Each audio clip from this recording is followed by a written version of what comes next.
Welcome to Inside Israel, everyone. I'm Joel Chasnoff, coming to you from Ra'anana, right outside of Tel Aviv. This is episode 88 of Inside Israel, titled The Wrong Year to Quit Amphetamines.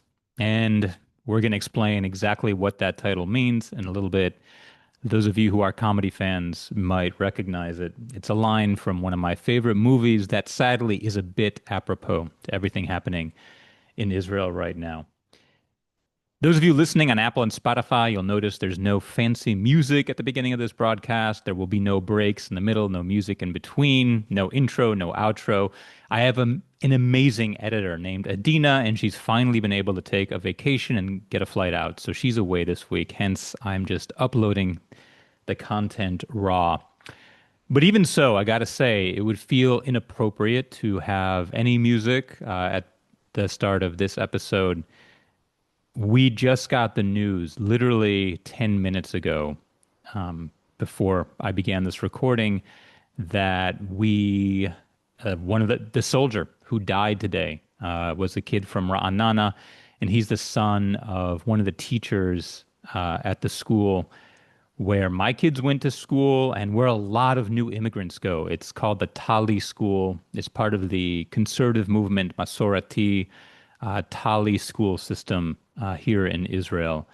And there's an English teacher there named Sam, who we all love. And we've had many conversations with her over the years as she's worked with our kids and just about, well, I mean, I can't tell you how many immigrant families in Ra'anana know her because she's the English teacher at this school.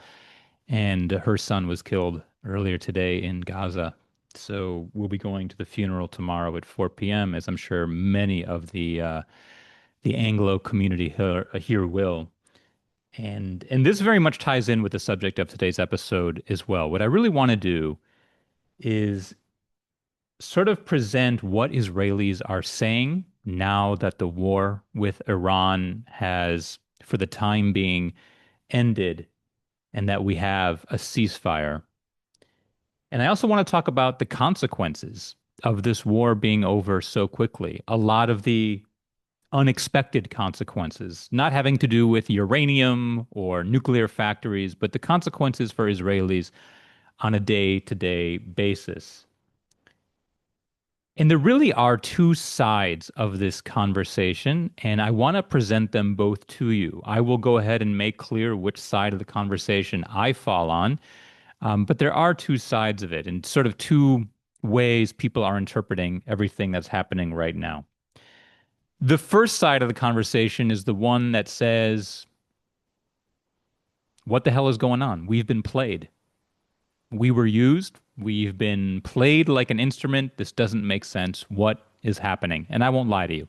That is the side that I'm on psychologically right now. And I want to sort of unpack the argument from this side. You know, we were told from the beginning that this war would end Iran's nuclear program once and for all. We were told that there were going to be consequences. Actually, the army estimated between 800 and 4,000 Israeli civilians could be killed due to this war. But they also said that this was justified in the sense that once and for all, nuclear ambitions of Iran would be destroyed completely and that there would be no more threat. A big phrase used in promoting the war was Rosh Shel Nachash, the head of the snake, that there is Hamas and there is Hezbollah, the proxies of Iran. But at the end of the day, to really bring security to Israel, we need to go after the head of the snake, and that would be Iran, and destroy their nuclear program once and for all. That's how the war was presented to us. It's how the media, even liberal, progressive media, presented it. Everyone was rooting on the Air Force from the beginning about what a great job they were doing. And now let's look at where we stand. What we're finding out is that there's a good chance that Iran actually moved the uranium that was being held at Fordo, the underground nuclear reactor that the U.S. bombed. We're finding out that the bombing at Fordo actually wasn't nearly as effective as everyone is saying. Trump is saying it was obliterated and Bibi is saying it's been destroyed, but those who are responsible for knowing and for reporting, including a lot of anonymous sources from the army itself, are saying that there's a good chance that the uranium was moved and that Fordo was not actually destroyed completely. And the word right now in Israel is that the nuclear program was not set back once and for all, destroyed, but that it was delayed probably a few years at best, which means we'll probably have to go to war again. Meanwhile, we had over a dozen Israeli civilians killed on Israeli soil by ballistic missiles that were fired from Iran at Israel, that our Iron Dome and David Sling systems did not intercept. We have more than 10,000 families in Israel without homes. And I don't mean that their homes were partially destroyed. I mean their homes, but also everything they have ever owned. Clothing, photos, toys, you name it. I mean, imagine everything you own completely gone. And they are without homes, more than 10,000 families. And there will probably be more because what they're finding is that entire apartment buildings will be needed to be knocked down simply because they're structurally uninhabitable right now. And the economy is in many ways ruined as workplaces and businesses won't be able to function not just through the summer, but for the rest of the year and well into the future. And that leads many of us to ask, why did we agree to a ceasefire if the original goals of this war were not met? At the beginning of the war, there were four goals set out by the Israeli government and the army for why we should go to war. And the number one goal was to destroy Iran's nuclear program completely once and for all. So if it hasn't been, we're asking, why did we agree to a ceasefire? Here's another question. Why did we agree to a ceasefire that still allows Israeli hostages to be held in Iran? If Iran is the head of the snake, and if Hamas and Hezbollah are merely proxies, then why would we agree to any kind of deal with Iran that still allows for every single one of the hostages, living and dead, who are in Gaza to still be held there? How is that acceptable? Why are soldiers still dying in Gaza? We had 7 die just the other day, in one day alone. And another one that I've already spoken about, Yisrael Matan, who was killed today. All of them from the Handasa Kravi, the combat engineering unit. Why are soldiers still dying in Gaza if we have a ceasefire? Why is that war not over? Why have we not wrapped it up and forced Hamas to agree to whatever we want them to agree with as the proxy of Iran? Many of us are wondering now if there is a political motive to this war, especially when American intelligence was saying that Iran was not days away from a nuclear bomb, but maybe months or perhaps even years away. Was this simply Bibi finding a way to avoid his government collapsing? You know, last week, Netanyahu floated the idea to his cabinet of dissolving the government and holding snap elections now. The idea being that on the heels of this war and the bombing of Fordo, he would probably be able to win. So he was thinking, it was definitely in his mind that there was a way to capitalize on this war and turn it into political gain. So many of us, including myself, are very not at ease with the fact that we have a ceasefire right now. You know, if the government had told us, if the army had told us that our goal was to set back Iran's nuclear program for a few years and that it would likely take more work and negotiation in the future, that there would be no connection between the war with Iran and the release of the hostages, then if they had been upfront from the beginning, maybe I'd feel differently. But this whole thing was sold to the public on the grounds that we would be destroying Iran's nuclear program once and for all, and that there would be connections with some sort of a hostage deal with Hamas. And the fact that we have a ceasefire and that that hasn't happened really leaves me and a lot of Israelis asking questions. Now, here's the other stance And this other stance was actually presented to me by my daughter, who is an officer in the IDF and has done reserve duty. And she made the case for the opposite side. And it really is worth listening to. The way she's presenting it is, yes, Iran's nuclear program has been set back for a number of years. And this, in and of itself, is an incredible accomplishment. That Iran has been completely humiliated in front of the rest of the Arab world, making it less likely that they're going to have their support down the road, and more likely that other Arab countries are going to join the Abraham Accords, which is good for Israel. She said, well, yeah, it's easy for me, meaning Joel, it's easy for me to say that we should continue the war, but would I be prepared to have my apartment building destroyed or my family injured or worse so that we could keep fighting this war and the war were to go on? Most of all, she said that the army actually doesn't owe the public an explanation for anything. The army is consistently the most trusted organization in Israel, above the prime minister, above the school system, above even the media and the Supreme Court. The army is the most trusted ma'arechet, the most trusted organization in Israel. And we need to trust the military when it says that they have set back Iran's nuclear program enough to keep Israel safe. And that at the end of the day, the army and the government have to strike a balance. That, yes, it's awful that 13 Israelis were killed by missiles and that 10,000 Israelis are homeless now. But wouldn't it be worse if those numbers were double or quadruple or close to the 800 to 4,000 that the army was originally predicting in terms of civilian casualties from this war?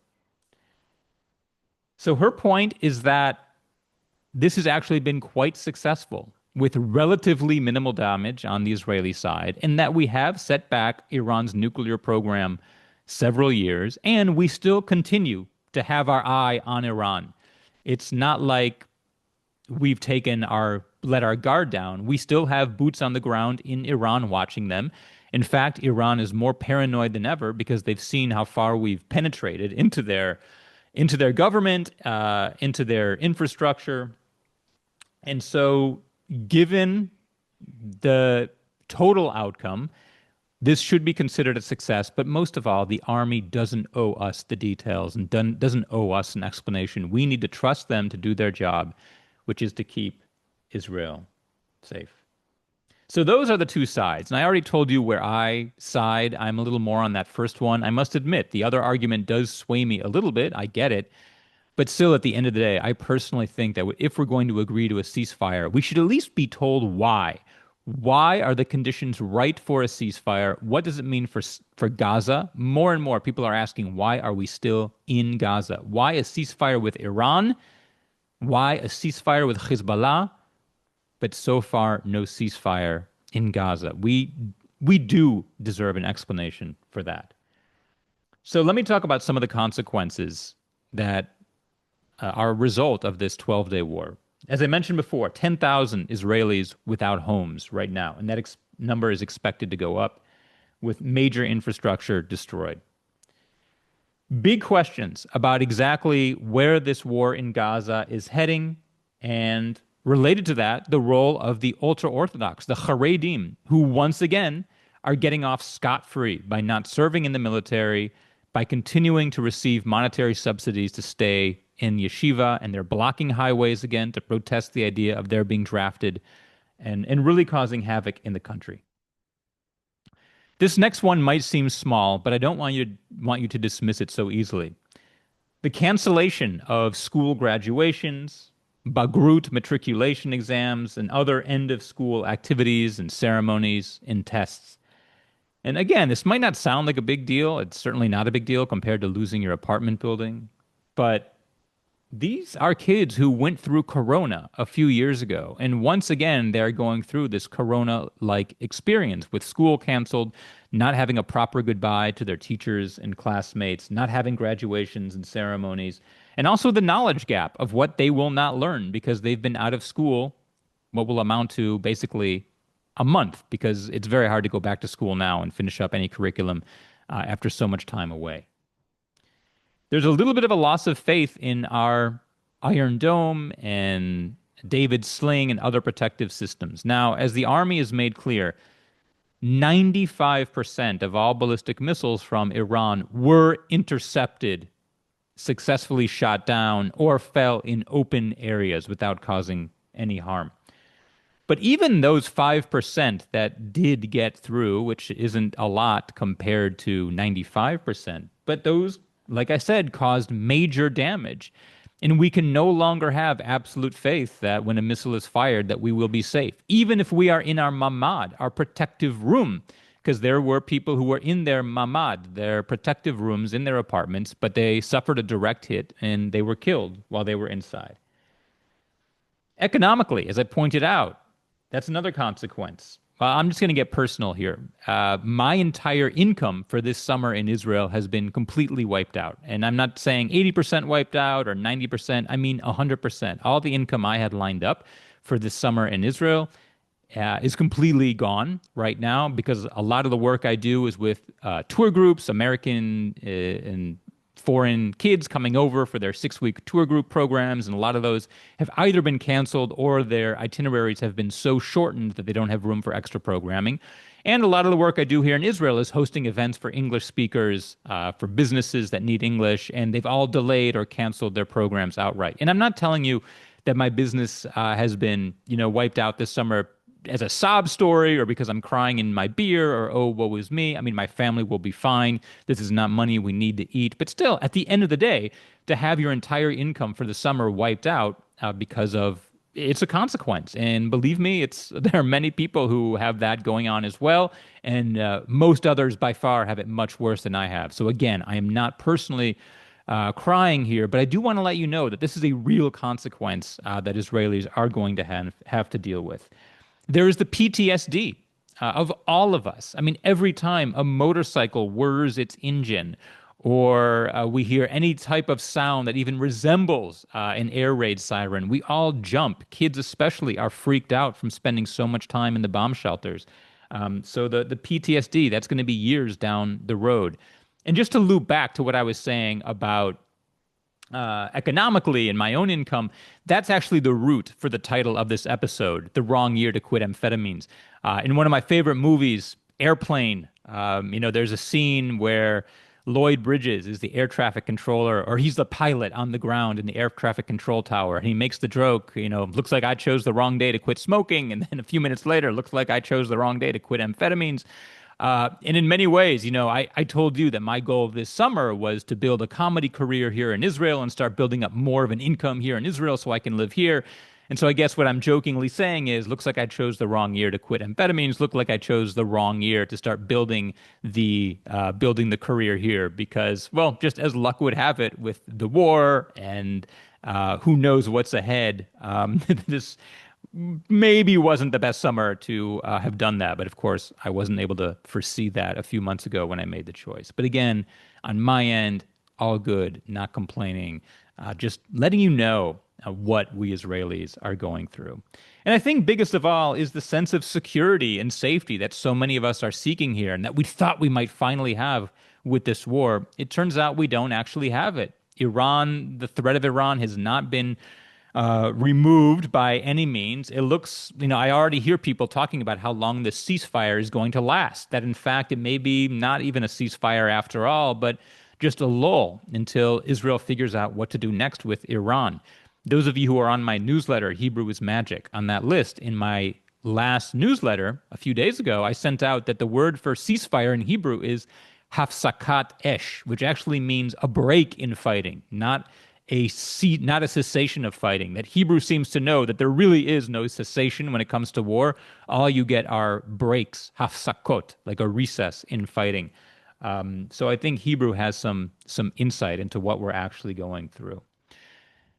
In any case, those are some of the consequences that we're dealing with. And make no mistake about it, we are going to be dealing with these consequences for years to come. I want to remind you that this all started 2.5 years ago with judicial reform and protests every week against Netanyahu's attempt to overhaul the judicial system. And then came October 7th, and then hostages and the war in Gaza, and now and then a few smaller wars with Iran along the way. So we are now nearing the 3 year mark, the 2.5 year mark, and almost 2 years since October 7th of just living in turmoil in this country, and the psychological burden that it is exacting on all of us. Never mind the economic one, the social one, the academic one. It's just becoming ever increasingly difficult to live in this country and to make it day to day. So that is where we stand right now. I want to get to your questions. A lot of your questions actually were already answered in everything I've spoken about so far. But I do have a few more questions that are worth bringing up. So here is from my good friend Harold in Pennsylvania, who asks, with the war in Iran taking the top headlines, it seems as if the Gaza conflict has taken a back seat. What can we do to keep the hostage situation up front? Well, a lot of Israelis are asking ourselves the same questions. As I mentioned last week, usually when a soldier dies, it's front page news, and it's still ending up in the headlines. But during the Iran war, Iran was the headline. So it really is our job to bring the hostage conversation back to the forefront. Personally, I feel like not enough of us here in Israel are doing enough to remind the government of the urgency of the hostages, but I don't think it's necessarily the burdens on us. We are exhausted, like I've said, from 2.5 years of fighting this government. And we've also given up hope. The whole idea of learned helplessness. Many of us, I think, have lost hope that there's anything that we could do that would make this government pay attention. And we are staking a lot of our hope on the fact that there will be new elections in the fall of 2026 at the latest.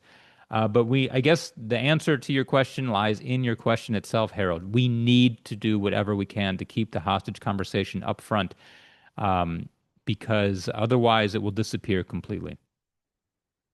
Edward in New Mexico writes that I listen to the BBC every morning and I'm shocked by the accounts of the IDF in Gaza.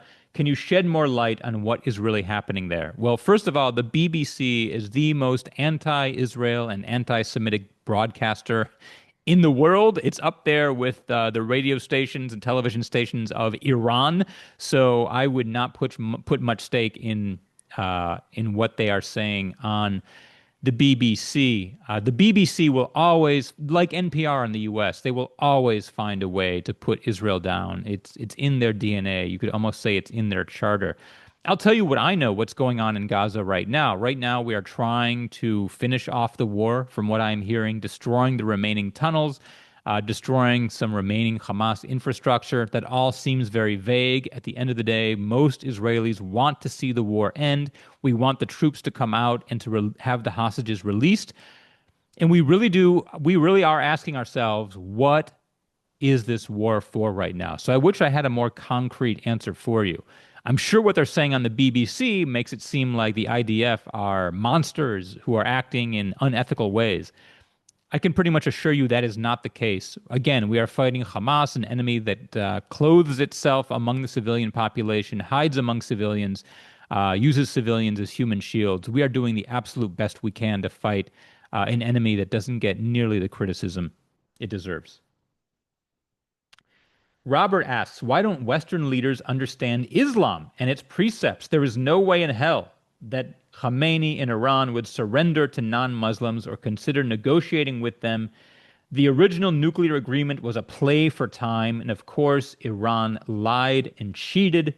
Why doesn't the West understand this? Robert, you're right. I think a lot of it is just bias against Israel. A lot of it is ignorance.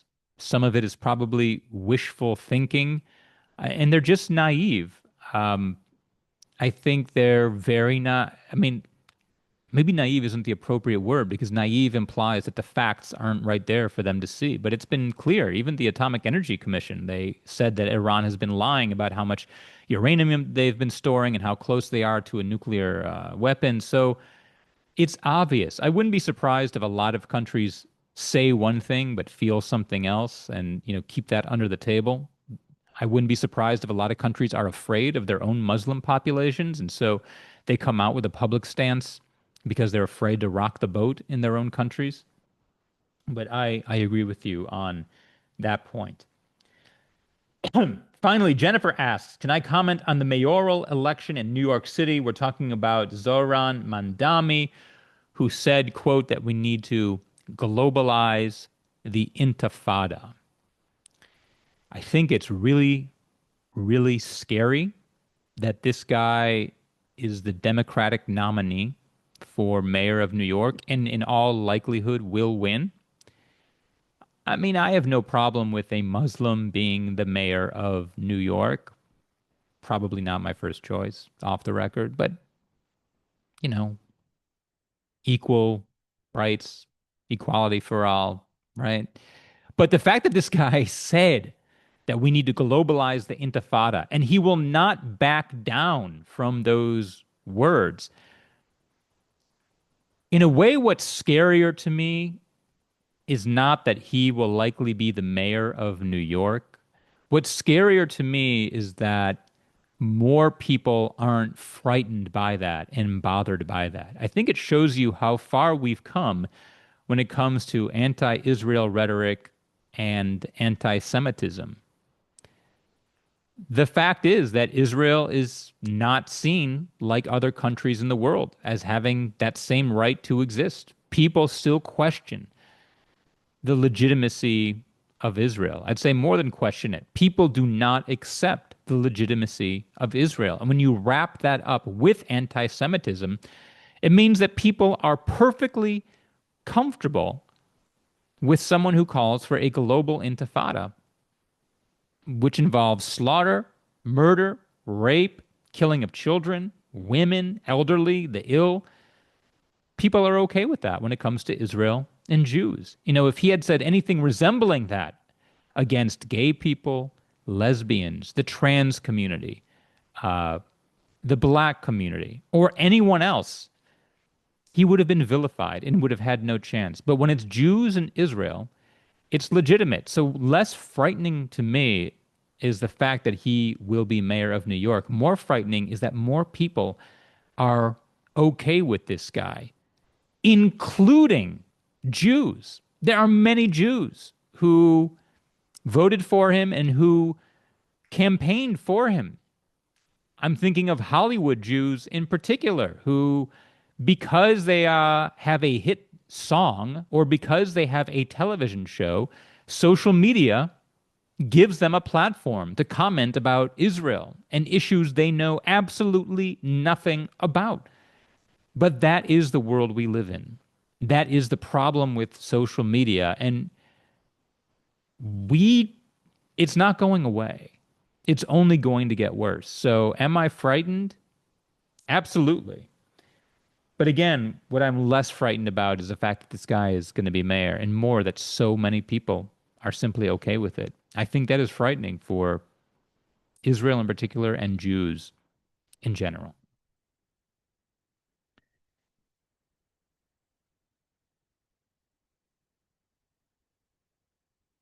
Before I wrap up this episode, I want to remind you to please subscribe to my newsletter, Hebrew is Magic. What I really love to do in that newsletter is to take Hebrew words and show how much wisdom there is in Hebrew. And like I said, the example of hafsakat esh, that there's no phrase in Hebrew for ceasefire. The best we have in Hebrew is break in fire, a break in fighting, a hafsakah, a recess. And that's exactly what's happening with Iran right now. I think we'd all be foolish to think that this is over. This is merely a recess. The fighting will at some point have to continue. But if you haven't signed up for that newsletter already, you can go ahead and do so on my website, joelchasnoff.com. Also, I'll be announcing in this newsletter, probably not this week because it's the 4th of July week, but the week after, that I'm going on a fall speaking tour I will be giving a series of interactive lectures and workshops on life in Israel today about Hebrew, about ethics in the IDF, about life in general for Israelis. So stay tuned for that. I'll be making a more direct pitch, you might say, in future broadcasts of this and in the newsletter. But for the time being, if you are interested in an event in your community, drop me a note through the website. Our next live recording is going to be on Sunday, July 6th, back to the 1 p.m. Eastern time time slot for the live recording. You do need the Zoom link. If you don't have it, go to joelchasnoff.com and sign up for my newsletter, Hebrew is Magic. Again, if you've missed this or other live broadcasts, you can always see the live broadcast from the previous week on my website, and you'll also see links to Apple and Spotify so you can subscribe to the audio podcast. Sometimes the audio podcast is not the same as the live one I do on Sundays. I interview guests, I talk about other topics. So if you want to subscribe on Apple and on Spotify, please go ahead and do so there. I am now going to sign off from Ra'anana, Israel. I'm Joel Chasnoff. Thank you so much for joining me this week. I know we recorded live at an earlier time than normal. It's because I have a stand-up comedy slot to get to. It feels grossly inappropriate to be doing comedy, and yet the comedy scene goes on. Maybe I'll talk about in the next broadcast what that's like. That's part of the duality of living here. In any case, thank you so much for joining. I'm Joel. Lehitraot. To a good, peaceful week for all of us. So long.